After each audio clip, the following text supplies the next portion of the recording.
I never thought a simple Snapchat story could turn into something so terrifying.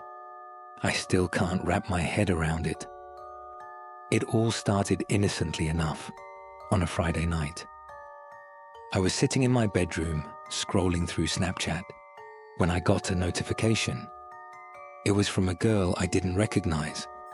Her username was just a string of numbers, and the message was one of those gray, cryptic Snapchats with no text, just a dark, blurry image.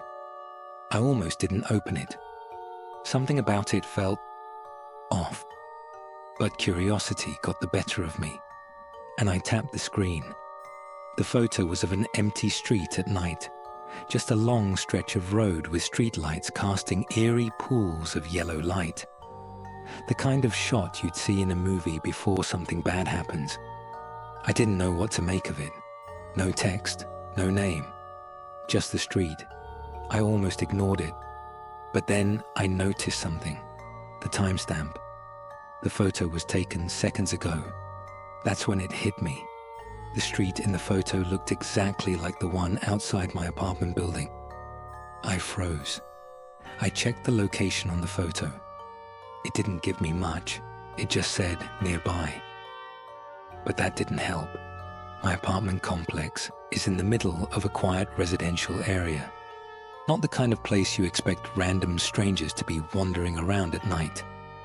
Still, I brushed it off. Maybe it was a mistake, or someone using a geotag. Maybe I had a friend I forgot about who was messing with me.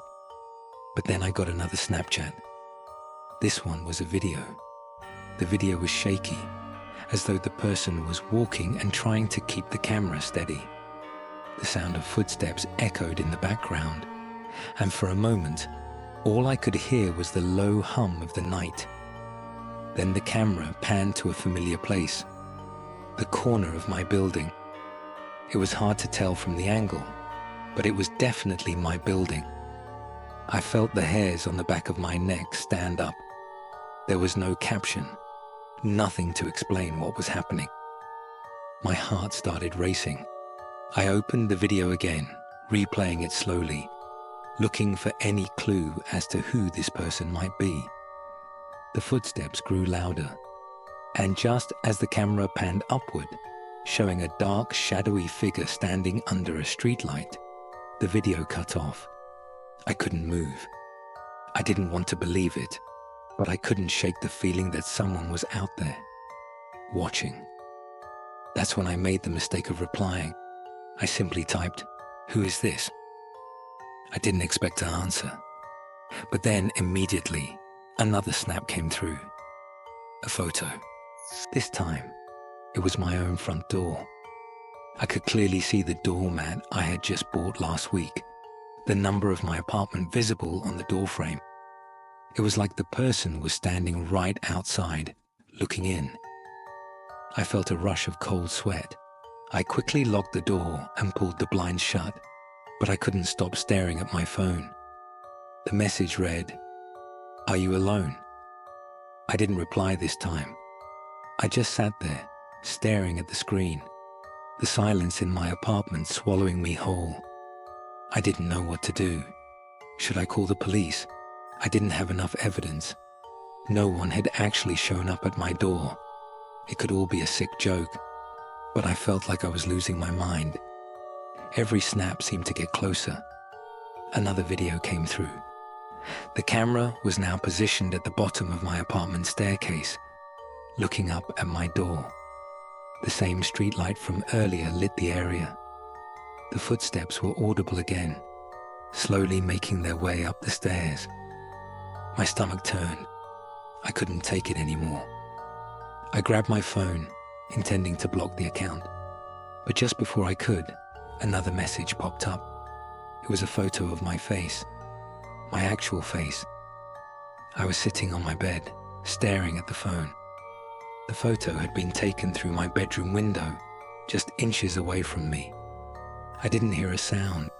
I didn't see anything outside. But I knew someone had been there. That was when I called the cops. When they arrived, I told them everything. They searched the building, but they found nothing. No one was lurking outside. The streets were quiet. They even checked my phone for any clues, but the account had disappeared. No trace of the person who had sent the snaps. I never found out who it was. I never got any answers. But ever since that night, I can't shake the feeling that someone is watching me. Every time I get a notification, I hesitate, wondering if it'll be from that same mysterious account. I've locked my windows and doors tight every night, but I still feel like someone is out there waiting for the right moment to strike. And every time I see a dark street on Snapchat, I can't help but think, maybe they're still watching. I never thought anything could go wrong with Snapchat. It was just a fun app to share quick snaps with friends, right? That's how it started for me. A way to stay connected with people. But then it became something else, something darker. It was a Friday night when I first noticed it. I was sitting in my room scrolling through my Snapchats. Nothing unusual, just the usual selfies, memes, and random stuff from my friends. But then, at the top of my feed, I saw an unfamiliar username. It wasn't a group chat, and I didn't recognize the name. The profile picture was just black. No face, no anything. Just void. I didn't know what to make of it at first. Maybe it was some random spam account. But I was curious, so I opened the snap. The first thing I saw was a short video. It was dark, almost pitch black. You could only see what seemed like the faint glow of a street lamp in the distance. A figure stood in the middle of the street. The figure was blurred, but there was something unsettling about it. The way it moved, jerky, unnatural, like it was glitching in and out of focus. The video was silent, but it sent chills down my spine. I tapped the screen to respond, thinking it was a prank from one of my friends, but no one replied. It was just the figure on the screen.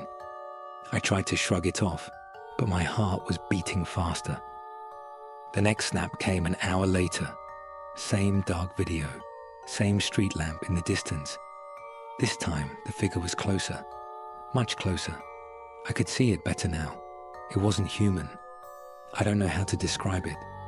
It was tall, unnaturally tall, and the way its arms dangled by its sides made my skin crawl. It was as if it was stretching, but it didn't make sense. The body was almost warped. My heart pounded in my chest as I stared at the screen, trying to make sense of what I was looking at.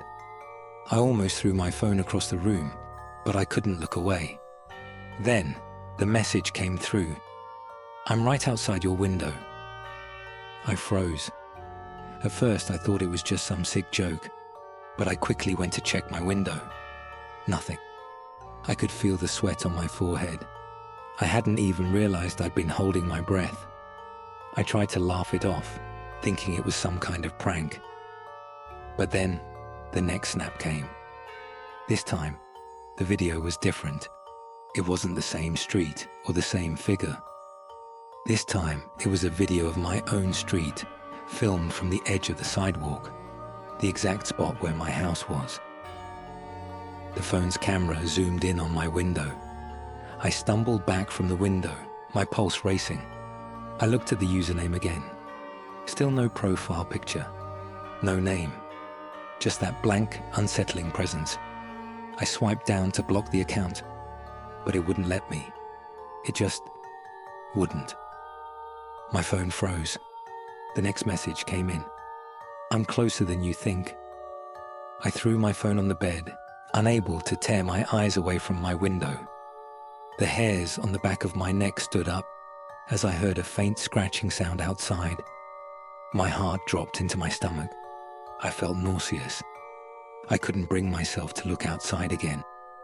I wasn't sure what I'd see, but I knew I couldn't face it. The snaps kept coming, the figure moving closer, inch by inch, until I could hear its heavy, unnatural breathing through the phone speaker. I didn't know if it was real. I didn't know if I was losing my mind. All I knew was that whatever it was there. It was outside. I bolted for the front door, not caring about anything anymore. I didn't want to stay in that room, in that house. But as I grabbed the door handle, my phone buzzed one last time. I hesitated, my hand frozen on the door. The final snap was a picture. It was of my face, clear as day, staring back at me from the screen. But the reflection in the window behind me wasn't mine. It was the figure, and it was smiling. I never found out who sent those snaps or how they knew where I lived. But to this day, I always check my Snapchat at night, and I always make sure the blinds are drawn, because I know, whatever it was, it's still out there, waiting. And sometimes, I can't shake the feeling that it's watching me. I don't know if anyone will believe me, but what happened to me a few months ago still haunts me. It started innocently enough, like any other day. I was scrolling through Snapchat when I got a notification from a random account. I didn't recognize the username, but the message was simple. "Hey, I see you." It didn't really freak me out at first. I figured it was just some random person trying to make conversation. I didn't respond, but they messaged again. "I'm watching you." That made me pause. The way they phrased it, it was like something out of a horror movie. I still wasn't too concerned though. It wasn't the first time I'd gotten a creepy message on Snapchat. People love to mess with strangers online. I thought it was just some prank. I decided to block the account, but before I could, they sent one more snap. This time, the message was even worse. "You're alone right now, aren't you?" At that point, I was feeling uneasy. I looked around my room. I was alone, like they said, but there was no way they could have known that.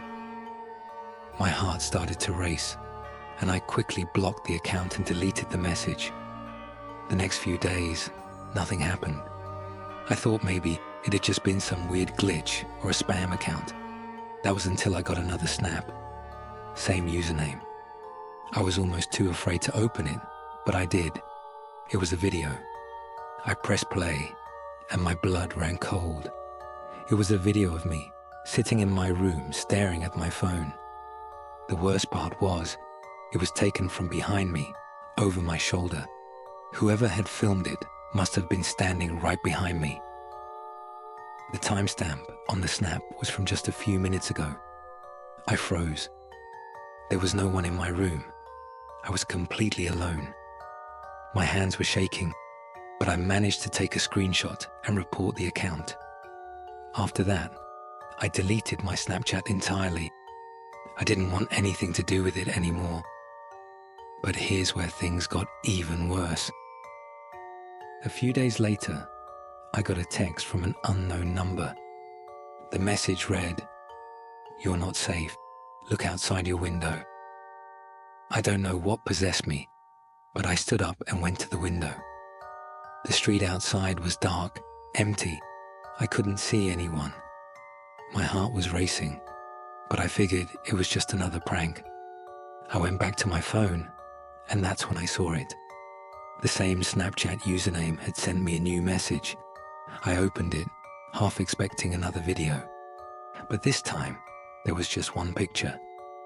It was a blurry shot of me standing by the window. It had been taken from across the street, just like the first video had been taken from behind me. I could barely breathe. I was looking at the exact moment I'd been staring out the window, and I hadn't heard anything outside. I thought I was losing my mind. I deleted the number, turned off my phone, and just sat in the dark. My mind was racing, trying to piece together what was happening. Next morning, I went to the police. I showed them the screenshots, the text, the photos. They seemed concerned, but they couldn't do much. They said it was probably just someone messing with me, maybe even someone I knew. But deep down, I knew this wasn't just some prank. Whoever it was, they were too close. They were watching me. I don't even know if I'll ever feel safe again. Here's the worst part. I deleted my Snapchat. I got a new phone, a new number, and I thought everything would be fine. But a couple of weeks ago, I got a random friend request on Instagram. The username was different this time, but the profile picture, it was me, taken from behind, just like the Snapchat video. The feeling that someone is always watching me never goes away. And I know that somehow they're still out there. It's not over.